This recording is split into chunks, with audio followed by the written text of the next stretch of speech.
여러분 안녕하세요. 오늘 들려드릴 이야기는 조용합니다. 하지만 그 조용함 속에 숨겨진 이야기는 어떤 폭풍우보다 무섭습니다. 68세의 박정숙 할머니. 남편이 세상을 떠난 지 3년이 지났습니다. 그는 생전에 부동산으로 큰 성공을 거뒀고 아무도 모르게 50억 원 상당의 땅과 금괴를 남겼습니다. 정숙 씨는 그 비밀을 혼자 간직한 채 작은 2층 단독주택에서 조용히 살아갑니다. 아들 태수와 며느리 지연, 그리고 손주 민준이가 가끔 들르는 것이 유일한 낙입니다. 하지만 어느 날부터인가 정숙 씨는 느낍니다.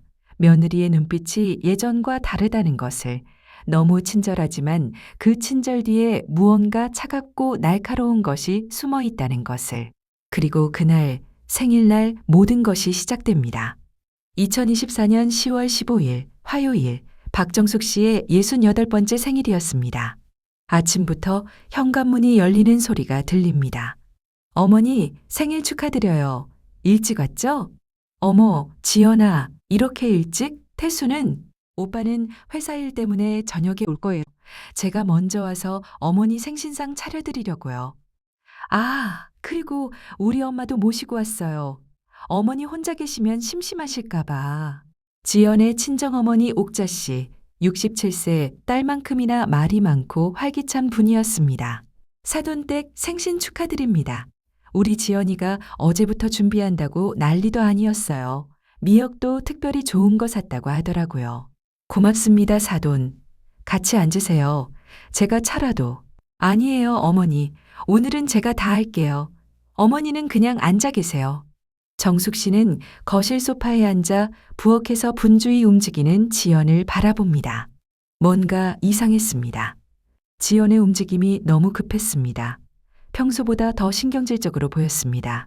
그리고 무엇보다 왜 자꾸 나를 쳐다보지? 지연은 미역국을 끓이면서도 몇 번이고 거실 쪽을 힐끗힐끗 쳐다봤습니다. 마치 누군가를 감시하듯이. 30분 후 상이 차려졌습니다. 흰 쌀밥, 나물 반찬들, 그리고 김이 모락모락 나는 미역국, 정성스러워 보이는 상차림이었습니다. 자, 어머니, 제가 정성껏 끓인 미역국이에요. 미역도 완도산으로 특별히 주문했어요. 그래, 고맙구나. 정숙 씨는 숟가락을 들어 미역국을 한 모금 떴습니다. 그리고, 어머니 어떠세요? 간이 맞으세요? 이 국이 좀 쓴 것 같은데? 지연의 얼굴이 순간 굳습니다. 그러나 금방 다시 미소를 지었습니다. 쓰다고요? 에이 어머니, 그냥 미역향이 진해서 그러실 거예요. 요즘 입맛이 예전 같지 않으시잖아요. 조금만 드세요. 맞아요, 사돈댁. 나이 들면 입맛이 변해요. 저도 요즘 뭐만 먹으면. 정숙 씨는 더 이상 말하지 않았습니다. 하지만 국그릇을 밀어두었습니다. 뭔가 이상했습니다. 미역국에서 나는 그 쓴맛, 미역향이 아니었습니다. 화학적인 날카로운 쓴맛이었습니다. 내가 예민한 건가? 지연의 전화가 울렸습니다. 아, 전화 왔다. 잠깐만요, 어머니. 지연이 현관 쪽으로 나가 전화를 받습니다. 그리고 그 순간 사돈댁 생신상인데 제가 안 먹으면 섭섭하시겠죠? 저는 미역국 좋아하는데. 옥자 씨가 정숙 씨의 국그릇을 가져가 한 숟가락 크게 떴습니다. 아, 사돈, 그건 괜찮아요. 사돈끼리인데 뭐. 어디 맛 좀 볼까? 이거 정말 좀 쓰네? 옥자 씨의 얼굴이 순간 일그러졌습니다. 사돈, 괜찮으세요? 아니, 갑자기 어지러운데 10분도 채 지나지 않아서였습니다. 숨이 옥자 씨가 거실 바닥에 쓰러졌습니다. 입에서 거품이 나오고 온몸이 경련을 일으켰습니다. 사돈, 지연아, 빨리 와봐. 왜 그러세? 엄마. 지연의 얼굴이 새하얗게 질렸습니다. 하지만 정숙 씨는 그 순간 보았습니다. 지연의 눈에 스친 당황이 아닌 다른 감정을. 공포였습니다. 잘못된 사람이 쓰러졌다는 공포. 빨리 119 불리리. 네, 지금. 멀리서 사이렌 소리가 들려왔습니다. 구급차가 도착하고 옥자 씨는 응급실로 실려갔습니다.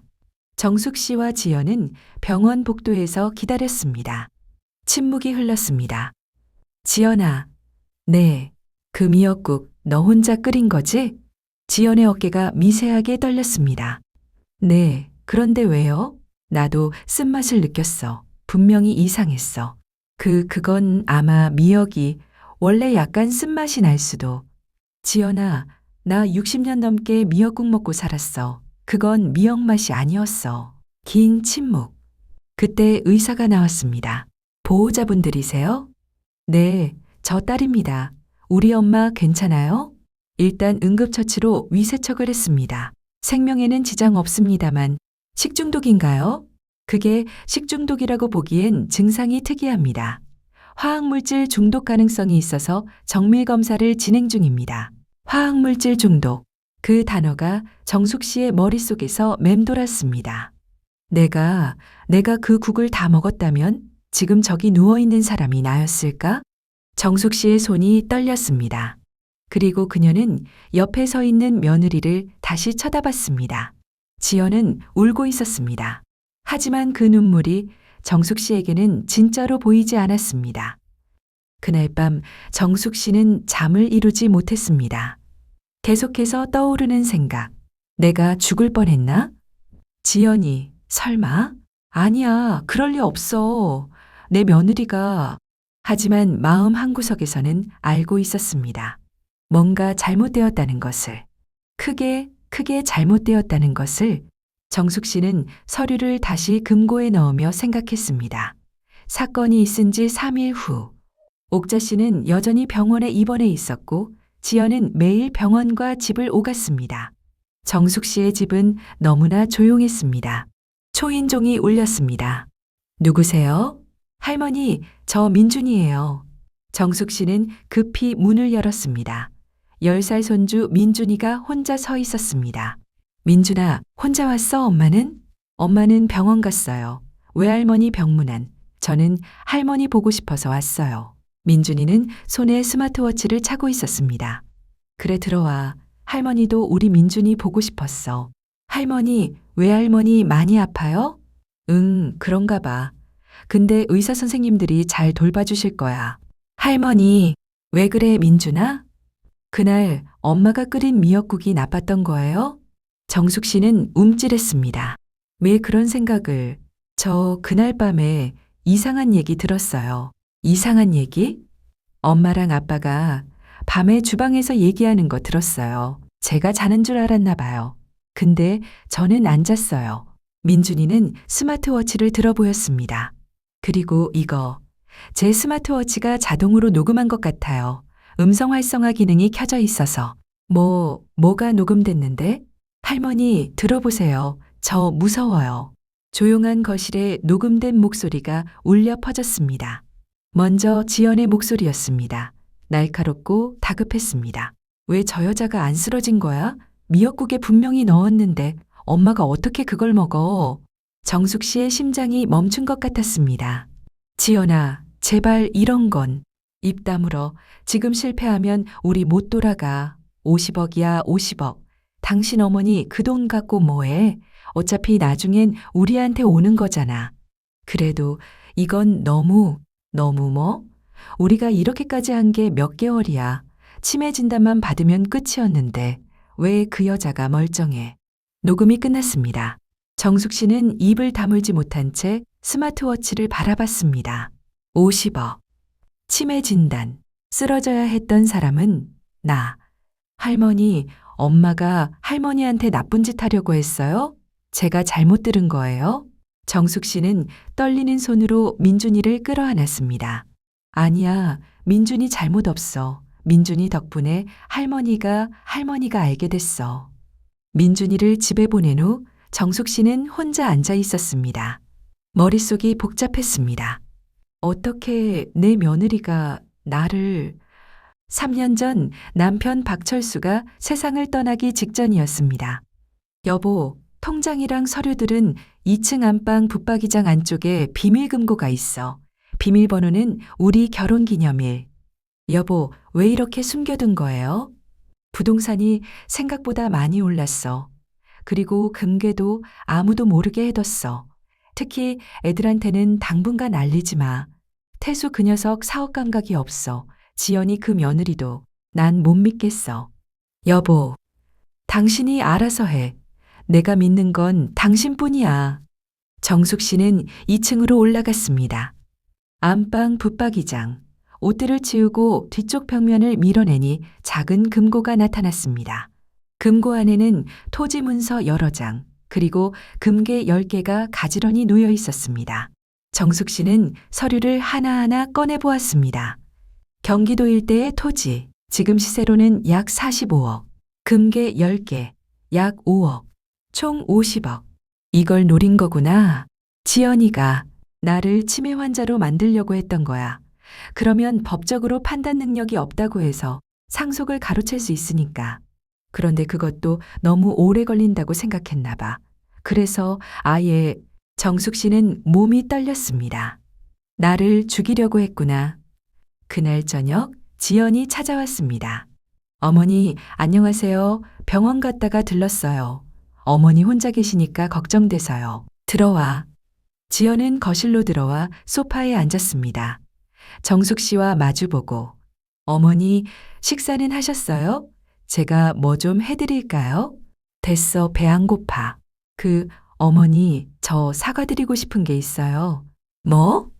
그날 제가 미역국을 제대로 못 끓인 것 같아요. 우리 엄마가 그렇게 아프셨잖아요. 정숙 씨는 지연을 가만히 쳐다봤습니다. 이 사람이 진짜 사과하는 걸까? 아니면 확인하려는 걸까? 내가 얼마나 알고 있는지. 지연아. 네, 어머니. 너 나한테 할 말 없니?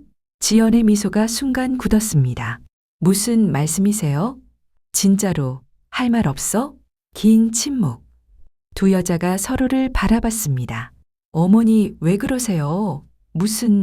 됐어, 오늘은 가봐. 피곤해. 아, 네. 그럼 푹 쉬세요. 제가 또 올게요. 지연이 현관문을 나서며 한 번 더 뒤를 돌아봤습니다. 정숙 씨는 그 눈빛을 읽었습니다. 의심, 경계, 그리고 두려움. 그 다음 주부터 이상한 일들이 계속 일어나기 시작했습니다. 어라? 내가 컵을 여기 뒀는데.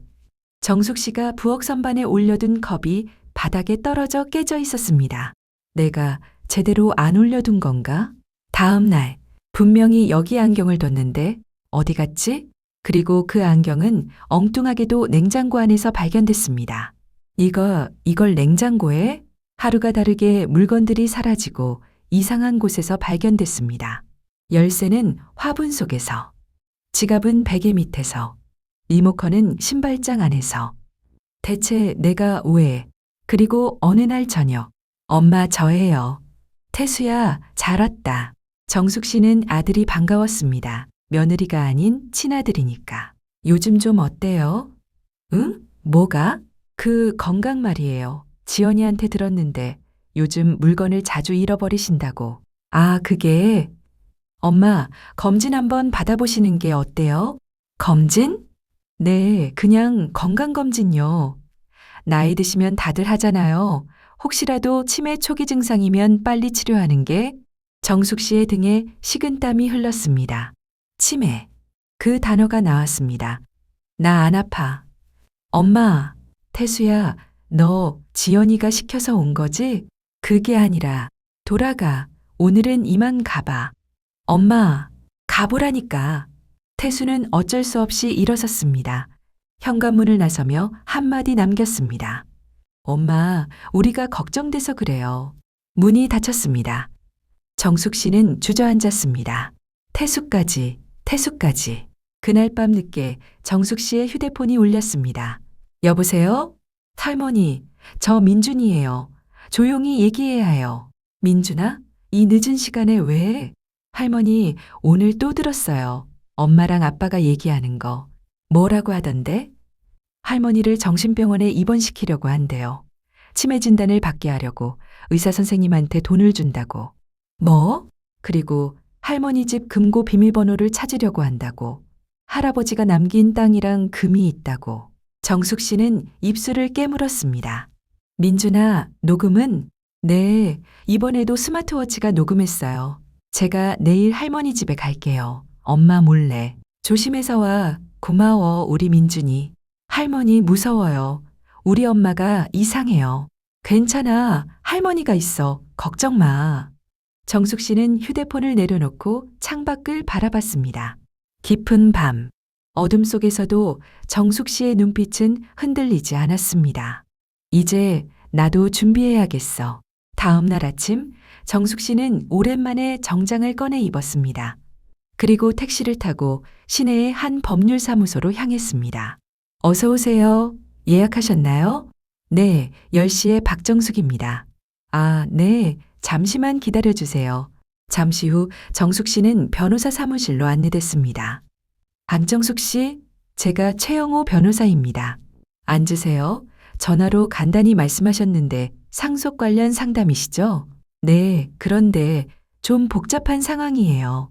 말씀하세요. 저희는 비밀을 엄수합니다. 정숙 씨는 천천히, 하지만 또박또박 설명했습니다. 남편이 남긴 50억 원 상당의 자산, 며느리의 수상한 행동들, 미역국 사건, 그리고 녹음 파일들. 이건 상당히 위험한 상황입니다. 만약 그 녹음이 진짜라면 이건 살인미수에 해당할 수 있습니다. 그래서 제가 어떻게 해야 할까요? 일단 두 가지를 해야 합니다. 첫째, 상속 계획을 지금 당장 재정비하셔야 합니다. 유언장을 작성하시고 신탁을 설정하셔야 해요. 신탁이요? 네, 손자분이 성인이 될 때까지 제3자가 관리하도록 하는 겁니다. 그러면 며느리분이나 아드님이 함부로 손댈 수 없습니다. 둘째는요? 경찰에 신고하셔야 합니다. 그 녹음 파일과 병원 기록을 가지고. 하지만 그건 제 아들도. 박정숙 씨, 저도 이해합니다. 가족이니까요. 하지만 이건 범죄입니다. 박정숙 씨의 생명이 위험한 상황입니다. 정숙 씨는 깊은 한숨을 쉬었습니다. 준비하겠습니다. 그리고 한 가지 더. 지금부터 며느리분과 단둘이 있는 상황을 만들지 마세요. 항상 누군가와 함께 계시거나 CCTV가 있는 곳에 계세요. 네. 법률사무소를 나온 정숙 씨는 버스 정류장에 서 있었습니다. 그때였습니다. 어머니 아니세요? 지연의 차였습니다. 정숙 씨는 순간 온몸이 굳었습니다. 어머니, 여기서 뭐 하세요? 어디 가시는 길이에요? 그냥 산책. 산책요? 이 동네까지요? 집에서 한참 멀잖아요. 운동도 할 겸. 차 타세요. 제가 바래다 드릴게요. 괜찮아. 버스 타고 갈게. 어머니, 그냥 차 타세요. 제가 모셔다 드릴게요. 정숙 씨는 지연의 눈을 똑바로 쳐다봤습니다. 그 눈에는 의심이 가득했습니다. 됐다고 했잖아. 어머니가 요즘 이상하세요. 혹시 어디 안 좋으신 데 있으세요? 없어. 나 멀쩡해. 그럼 왜 저를 이렇게 대하세요? 제가 뭘 잘못했어요? 정숙 씨는 대답하지 않았습니다. 그냥 버스가 오기를 기다렸습니다. 어머니, 요즘 이상한 생각하시는 거 아니에요? 저희가 어머니한테 뭘 한다든지. 지연아, 이제 그만 가봐. 버스가 떠나갔습니다. 뒤에 남은 지연은 차갑게 굳은 표정으로 그 버스를 지켜봤습니다. 그리고 휴대폰을 꺼내 전화를 걸었습니다. 여보, 나야 어머니가 뭔가 알고 있는 것 같아. 우리 빨리 움직여야 해. 일주일 후, 정숙 씨는 모든 준비를 마쳤습니다. 유언장 작성, 신탁 설정, 그리고 결정적 증거 확보. 이제 마지막 단계만 남았습니다. 태수야, 나 엄마야. 네, 엄마. 무슨 일이세요? 이번 주 토요일 저녁에 우리 집으로 와라. 지연이랑 민준이도 데리고 할 얘기가 있어. 갑자기요? 무슨? 중요한 얘기야. 꼭 와야 해. 알겠습니다, 엄마. 토요일 저녁 7시. 정숙 씨의 거실에 가족들이 모였습니다. 태수, 지연, 그리고 민준. 테이블 위에는 아무것도 없었습니다. 하지만 정숙 씨의 손에는 큰 봉투가 하나 들려 있었습니다. 어머니, 무슨 일로 부르셨어요? 앉아라, 다들. 모두가 소파에 앉았습니다. 긴장감이 흘렀습니다. 너희한테 보여줄 게 있어. 엄마 대체 무슨. 끝까지 듣기만 해. 중간에 끊지 마. 정숙 씨는 봉투에서 서류들을 꺼냈습니다. 첫 번째 서류. 옥자 씨의 병원 진단서야. 화학물질 중독. 구체적으로는 쥐약 성분이 검출됐어. 그게 두 번째. 정숙 씨는 스마트워치를 테이블 위에 올려놓았습니다. 민준이 스마트워치에 녹음된 파일이야. 거실에 녹음된 지연의 목소리가 울려 퍼졌습니다. 왜 저 여자가 안 쓰러졌지? 미역국에 분명히 넣었는데. 50억이야, 50억. 당신 어머니 그 돈 갖고 뭐해? 치매 진단만 받으면. 침묵. 지연은 넋이 나간 표정으로 앉아 있었습니다. 태수는 두 손으로 얼굴을 감쌌습니다. 민준이는 할머니 옆으로 바싹 붙어 앉았습니다. 지연아, 어머니, 너 나를 죽이려고 했지? 아니에요. 그게 아니라, 그럼 뭐야? 미역국에 독을 넣은 건 뭐고 50억을 노린 건 뭐야? 저는 그냥 우리도 살아야 하잖아요. 오빠 사업 망했잖아요. 우리 빚이 얼마인데?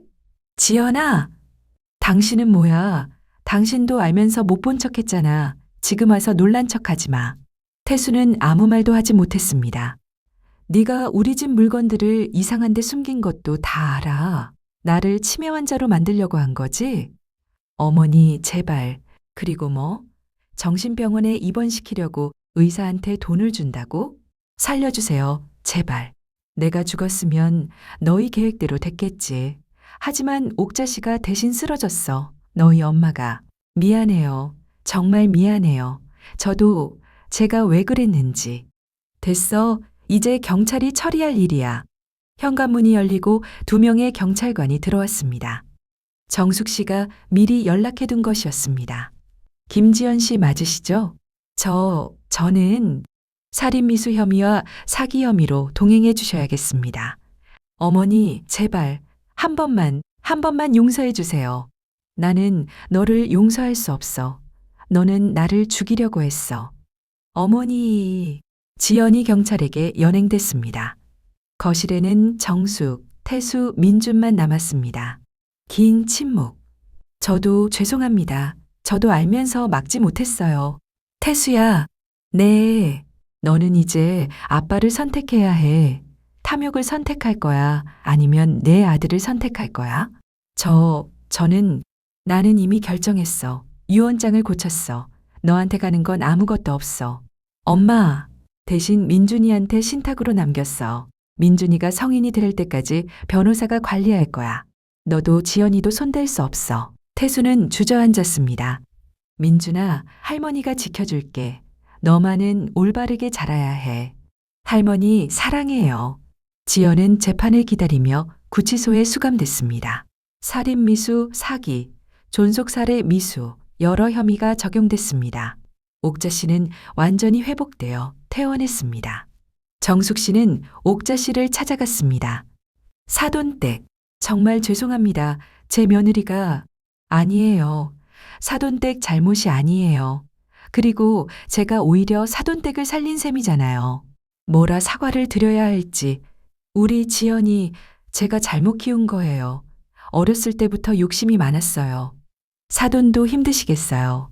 그래도 법이 바로잡아 주겠죠. 그게 맞는 거예요. 두 노인은 한참을 손을 잡고 앉아 있었습니다. 토요일 오후, 정숙 씨의 집 마당에서 민준이가 공놀이를 하고 있었습니다. 할머니, 같이 해요? 할머니는 늙어서 못 뛴다. 민준이 혼자 해. 할머니, 왜?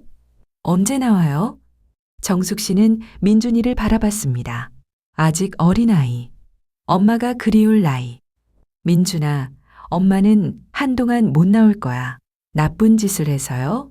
응, 저는 엄마가 밉기도 하고 그립기도 해요. 이상한 게 아니야. 그게 당연한 거야. 민준이는 착한 아이니까. 할머니는 엄마 용서 안 하실 거예요? 글쎄, 지금은 모르겠어. 할머니도 사람이라서. 할머니, 저는 할머니가 제일 좋아요. 할머니도 민준이가 제일 좋아. 6개월이 지났습니다. 지연은 징역 10년을 선고받았습니다. 태수는 이혼 절차를 밟고 있었습니다. 그리고 민준이의 양육권을 위해 노력하고 있었습니다. 정숙 씨는 여전히 그 작은 집에서 살고 있었습니다. 50억 원의 자산은 민준이 명의로 신탁됐고 민준이가 25세가 되면 물려받게 될 것입니다. 어느 봄날 아침, 정숙 씨는 마당에서 화초에 물을 주고 있었습니다. 할머니, 저 왔어요. 어머, 우리 민준이 학교 끝나고 왔구나. 네, 오늘 시험 100점 받았어요. 진짜? 우리 민준이 대단한데?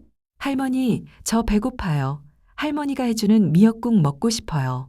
정숙 씨는 잠시 멈칫했습니다. 미역국, 그 단어가 주는 무게. 하지만 이제 달랐습니다. 그래, 할머니가 끓여줄게. 맛있는 거로. 할머니, 할머니는 정말 강하죠? 응? 나쁜 사람들이 괴롭혀도 할머니는 안 넘어지잖아요. 그건 말이야, 민준이가 있어서야 민준이를 지켜야 하니까 할머니는 쓰러질 수가 없어. 햇살이 두 사람을 비췄습니다. 68세의 할머니와 10세의 손자. 이들은 상처를 안고 있지만 함께 일어서 있었습니다. 여보, 잘 보고 있죠? 우리 민준이 제가 잘 키울게요. 바람이 불어왔습니다. 마치 대답하듯이 때로는 가장 가까운 사람이 가장 위험할 수 있습니다. 하지만 진실은 언젠가 드러나고 정의는 늦더라도 반드시 찾아옵니다. 그리고 무엇보다 사랑하는 사람을 지키려는 의지는 어떤 아기보다도 강합니다. 박정숙 할머니의 이야기. 이것으로 마칩니다. 여러분의 구독, 좋아요는 영상 제작에 큰 힘이 됩니다. 오늘도 소중한 사람들을 지켜주세요. 그리고 탐욕보다는 사랑을 선택하세요.